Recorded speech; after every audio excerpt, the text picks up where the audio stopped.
you, sir. Let's get dressed again here. Hey, look what you did. What did I do? What happened? On cue. On cue. Okay, hey, I'm Jeff Griffiths. This is Jim Ottmer from Salvador. Jim, how you doing? Good afternoon. Thank you for tuning in. All right, I got to tell you, this is one of my very favorite pieces of equipment we rep. I love them all. The thing I like about this one is that it's super unique. It makes every operation more profitable. It makes them faster. It makes them smoother, and it makes them more attractive to returning customers, right? Jim's going to take us through Salvador's collector. Tug actually just inadvertently showed you one of the great features. You want me to show us again? When Tug does all the dishes around here, he walks up. When he's operating the collector, it senses he's there, on comes the water. When he's done, walks away, hopefully washes his hands before he goes back to cooking. Yeah, he's saying yes. All right. And it stops automatically. Jim, take us through it, please. Thank you for being here. Yes, thanks for having me. Thanks for tuning in again. But yeah, Tug was showing the operator sensor, and that just mounts underneath here. What that's doing is sensing if somebody's actually scrapping. So if you're working, Salvador's working with you. Wanted to show you a couple of items on just kind of how it works. I'm going to try not to actuate the water, but there's the plume of water here. We're only using 2 gallons of water per minute. And I just wanted to show you some of the important features so you understand how this works. This basin, it has a, it's just been molded. It has no moving parts, no magnets, anything like that. But it captures like flatware and ramekins and other items that have a tendency to disappear or get thrown away and cost operators a lot of money to replace. So a real simple piece of the equipment that really shows and delivers some savings for you. Now, this is kind of the important part of it. This is the basket, and the basket is where the food waste will end up after it goes through the scrap basin. So your insoluble food waste, some of the some of the vegetables or carrots and things like that, will be held in here. But all of the soluble food waste, like the gravies, the sauces, the pastas, all these other things are washed away. So in a typical operation, you're looking at a reduction of about 53% in food waste. So when we're looking at like a hospital operation, just for example, we're right at 53%. So we're minimizing the amount of carting fees that an operator has, less trash pickups, less labor, taking trash out to the dumpster, very, very important things. We're putting 750 football stadiums of food waste into landfills in the United States alone.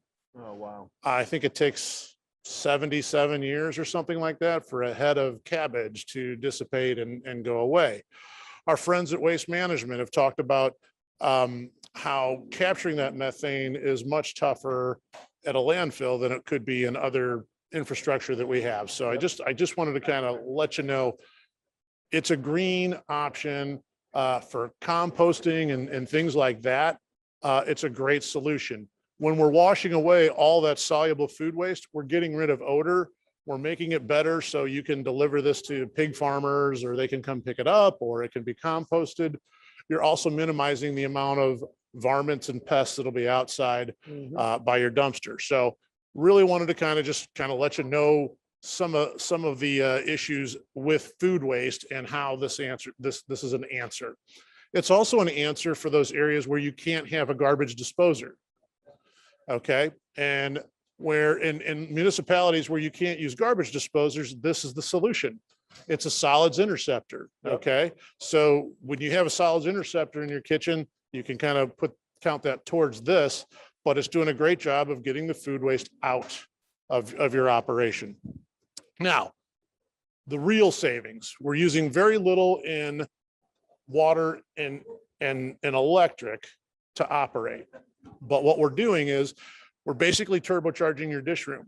If you're spending tens of thousands of dollars on a dish machine or a dish room renovation or building a dish room, you need one of these systems in front of that dish machine because you can scrap with 2 hands. Today, we use so much less water in a dish machine. We went from 400 gallons of water to 100 gallons of water. Well, now what we're doing is we're having to get dishes better scrapped and cleaner before they go into the dish machine. This is the solution. Two-handed scrapping is 2 to 3 times faster, and it's 2 to 3 times more effective at getting rid of food waste. So minimizing rejects is another important thing to kind of keep in mind. Rejects are expensive. It's more water, it's more heating of water, it's more chemicals, and it's more labor. So the more of that we can minimize for the operator, the more money they're going to make. Labor isn't getting cheaper. $15 an hour to scrap dishes is expensive. It is. Okay. Water, chemicals, it's not getting cheaper. Yeah. So getting rid of the rejects is a big, big thing. So the other thing that I kind of wanted to make you aware of with the scrapping and with the system in Texas here, there is a municipality, Austin, Texas. They want these units to be operating at 1 gallon per minute. We can and will modulate those down to 1 gallon per minute for you. There's no extra cost, but these are engineered and they are much more effective at that standard 2 gallons per minute. Yeah. So we're doing a great job there, using very little to get rid of a lot of food waste. Yep. Right. When you're designing or when you're going to have this piece of equipment, make sure, since there's a plume here, we want to have room for a dish rack between the end of the unit and the front of the dish machine. That way you won't interfere with the plume. This top in here will also allow you to have wares in the top, and the water, as this goes through at about 30 gallons per minute, will actually help scrap the dishes for you. So if you have a high volume operation, you can kind of use that water to kind of help scrap. Sorry, I'm going a little bit over here, but You're good. Please let us know if you have any questions. We're here to help you, and we have product on hand and ready to ship. So keep that in mind. Show you a couple things real quick. Thank you, Jim. So if I'm here operating, right? Jim mentioned something that's very important. If we just have room for 1 rack extra here, and then the dish machine is here, that saves this operator a bunch of steps, right? So I can have this dish, stick with me here. If I have 2 hands, instead of having to grab a nozzle, rub, squeeze, all these movements, I'm just basically have a stack of dishes down in here. I'm grabbing one, wipe, rack, wipe, rack, wipe, rack, push. Then I can either grab my next rack here or my next rack here, put it there, back to wipe, rack, wipe, rack, wipe, rack, push. It triples the speed of this person. So if you're doing a dish machine with 200 racks per hour, and I can do only 80 racks of scrapping, what good is that, right? This makes me much closer in production to the dish machine. That way you use less water, you use less chemicals, and of course it's a huge labor saver. And as Jim said, no reruns, because we don't have rejects, dirty dishes on the other end of the dish machine. Cool? Mr. Ottmer, thanks you so much. Thanks for having us, and thanks for taking a look. That's 9 of these. Awesome job.